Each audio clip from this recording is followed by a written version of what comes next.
We get frustrated because we see our wives sharing and airing our dirty laundry to their friends, to their parents, anybody that they're going to meet, even the person at the grocery store, and you wonder what's wrong with her. A happy wife is one who knows that she can turn to her husband for everything. She will get his full support if your wife knows that you're not there to judge her. You're there to advise her, to guide her, to support her, to help build her up, and that nobody is going to do it the way that you are. Then she will only confide in you. Such a wife isn't interested in other people's advice. Your wife is a smart person. That's why you married her. The trust factor is a ticket to a better life. The trust factor shows you how to get through the night. Good morning, everybody, and welcome to another episode of the Trust Factor podcast. It's Sunday. I hope you had a meaningful Shabbat. We're going to have an unbelievable week. It's calling for some pretty spectacular weather, so get out and enjoy. You got all year to work, my friends. If you're living in a place like Canada where you only have a small amount of time to enjoy, get out and enjoy it. We're going to talk about the same thing we spoke about last week. I don't know how much longer we're going to stay on this subject. Probably it looks like a few pages, but it's important. I can't connect with it, and I really hope you guys can't connect with it either. I can't imagine what it's like to not be able to sleep in your own bed and to be forced out of your house and away from the people that you love the most. But it happens, and it happens so frequently, you don't care to know. But if you happen to be in this situation, because we're not perfect, we're far from it, then listen, pay very close attention, my friends. This is information you're not going to get from your psychiatrist. This is not information you're going to get from your therapist. No therapist that's trained in secular studies is ever going to give you this information. They're just not. It's not in their curriculum. It's not part of the piece of paper that they've got hanging on their office wall. This is divine wisdom. It comes from the Creator. He who created you, your spouse, your children. The whole institution of marriage was created and managed by your Creator. So here is the instruction manual on what to do if you found out that you've spent decades not doing what you're supposed to do, not checking in with the manual, and as a result, you've made a truckload of mistakes. You may even continue to be making them, but it's time to make change. You can always make change. You don't need an invitation.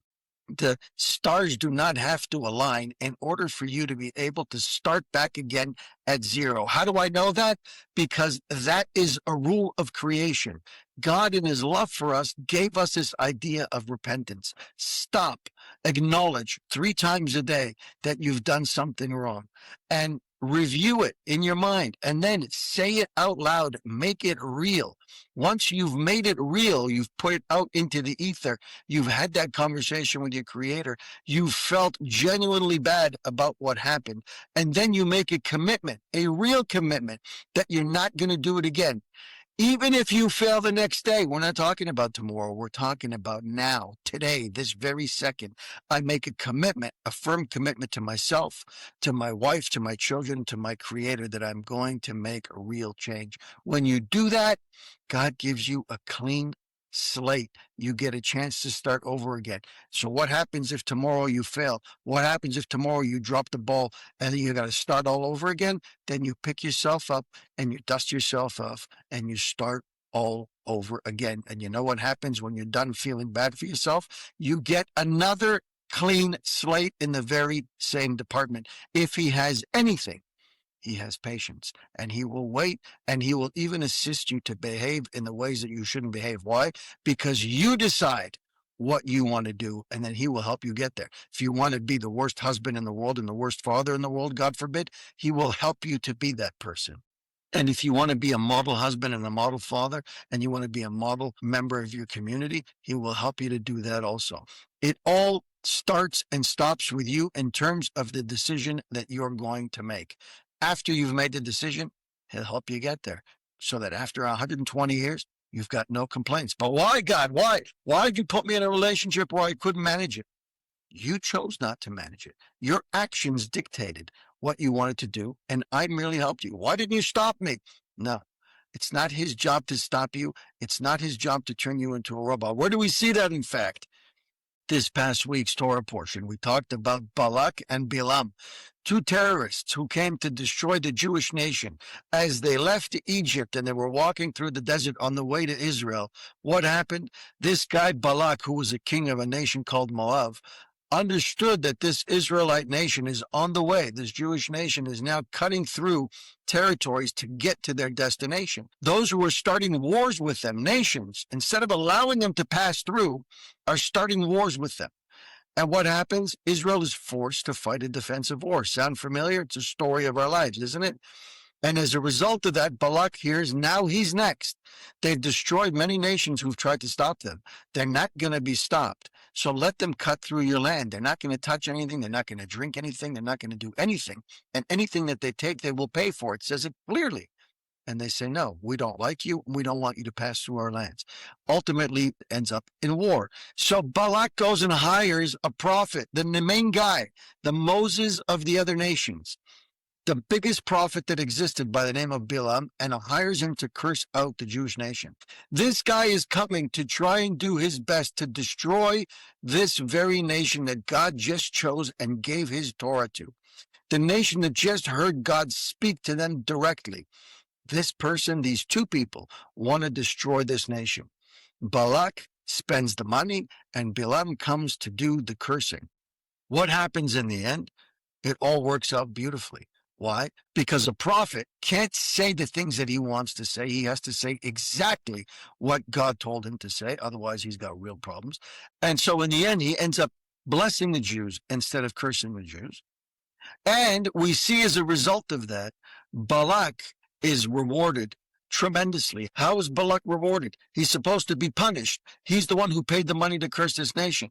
Not only is he rewarded, but he gets a portion in the Torah and God's eternal document that is never to be added to or taken away from, ever. He gets an entire Torah portion named after him, Balak. Can you imagine? This is a guy who came to kill God's chosen nation. But the question is, why didn't God just stop Bilam? Why didn't God just kill him? Don't let him wake up in the morning. Don't let him get to where he's going. Give him all kinds of problems along the way so that he can't get there. Give him all kinds of illness. Cut out the man's tongue. There are a million different ways to stop this guy from doing the worst thing possible. God just anointed his amazing nation to be his representative nation. He's been carrying them through the desert for, at this point, 38 years, cradling them and giving them everything that they can ever want and need. And this guy's coming to chop them into pieces, to destroy them. And God allows it to happen. What do we learn from that? That whatever direction you want to go in, God has an obligation to take you there. You will suffer the consequences, or you will reap the benefits of your decision. If you choose well, you will win. If you choose poorly, you will lose. But we see clearly, God could have killed them, could have paralyzed them, could have stopped them, could have done a million things to avoid this whole interaction. But he doesn't. That's not his role. His role is not to turn us into robots. So if you find yourself as a husband who's out on the streets, who's sleeping in the doghouse, who's sleeping even in the couch, you don't have to be outside of the house. If it's gotten that bad that you can't sleep in your own bed, then you know that you need to get that fresh, clean slate. And how do you get that clean slate? Review, investigate. Figure out what you did wrong. Compare your actions to what your creator would have wanted from you, and start to do this thing called repentance. Start to feel bad and start to make plans to stop doing the thing that's been holding you back, and start to make plans on how to change and become the best version of you, the best husband and the best father. That, my friends, will give you a clean slate, and then you'll find yourself right back in the position you were supposed to be, on the road to success, living a life of marital bliss. Let's go back into the book and figure out a little bit more about how our relationships are supposed to work. He says, understandably, a person with emunah doesn't blame anyone for problems with his wife, even if it seems that others are at least partially to blame. We said this before. It doesn't matter that her parents are chirping in her ear because they never liked you. It doesn't matter that her girlfriends, who are all divorced many times over, are trying to convince her to do the wrong thing. None of that matters. The only thing that matters is how you interacted with your wife. Why does that matter? Listen closely. Had his wife been happy She wouldn't have told her problems to anyone else, especially her parents. Oftentimes, we as husbands get upset, we get frustrated because we see our wives sharing and airing our dirty laundry to their friends, to their parents, to anybody that they're going to meet, even the person at the grocery store, and you wonder what's wrong with her. Why would she do that? He says that a happy wife is one who knows that she can turn to her husband for everything and who is confident that she will get his full support. If your wife knows that you're not there to judge her, if your wife knows that you're there to advise her, to guide her, to support her, to help build her up, and that nobody is going to do it the way that you are, then she will only confide in you. He says such a wife isn't interested in other people's advice. Why do I need third-party advice? Your wife is a smart person. That's why you married her. And she knows that she shouldn't be airing her dirty laundry. So if she's sharing your problems with everybody else, it's because she can't talk about it with you. That's exactly what he says. Your therapist is not going to tell you this. Her husband is her father, her mother, and her best friend all rolled into one. When you're at that stage, my friends, nothing can penetrate into that relationship. No wedge can be driven in between you and your wife. When you're her father, her mother, her best friend, everybody that she needs, she will only come to you with any one of her concerns and never dare to air dirty laundry. Why would she want to do that? Nobody wants to do that. Nobody wants to seem inferior. Nobody wants to share with the world other problems. If you find her doing that, it's because she has no choice. She knows that you are always there by her side, ready to listen to her, understand, and support her. When a wife feels that her husband is her best friend in the world, nothing and no one can separate them. Guys don't understand this. They really don't. A lot of times we're introverted. A lot of times men are carrying the burden of supporting the home, going out and working. Oftentimes the women do today. But in general, when a guy does it, he puts in his heart and soul into it. And oftentimes it defines him. And as a result of that, he carries it very heavily on his shoulders. He takes this responsibility very seriously, and oftentimes it consumes him. So when he comes home, he feels like his job is done. His job was outside the house. He doesn't realize that he's got an entirely different job, which is exponentially more important than the one outside of the home. And that is the one that's inside the home. Being there for the spouse, being there for the children, being the guide in the home, being the rock, being the source of logic and of reason, being the place where people can come to, the source of good quality information that will teach people how to make good decisions and how to live good lives. That's the father's role. The father has to be confident. He needs to be the pillars that holds up the house, and that's not an easy job. So when he's done with his day job, he's got to come home to his night job. So the wife has to understand that that's burdensome, but the husband needs to equally understand that he doesn't have a choice. That's our job. And instead of resenting it, you should come to love it. Why? Because how do you become that pillar? How do you become that rock in the house? By learning and growing yourself. If you're spending the time and the resources becoming the best version of you, learning the Torah, sitting with an Orthodox rabbi and learning the unbelievable, priceless lessons that come from the Torah, the manual that God gave us on how to be the father.